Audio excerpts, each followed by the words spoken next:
លោកពូជីវីរៈបុរសដែលអស្ចារ្យសប្បាយលោកពូថ្លៃដូចមាសរលោង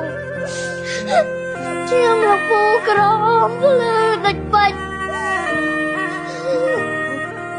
ជីវិតលោកពូមកជាជួនជាទំតែងលោកពូសូមដឹងគុណ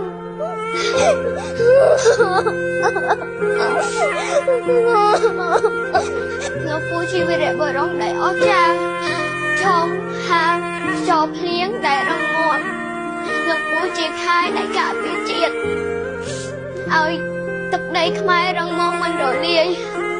កូនសូមអរគុណ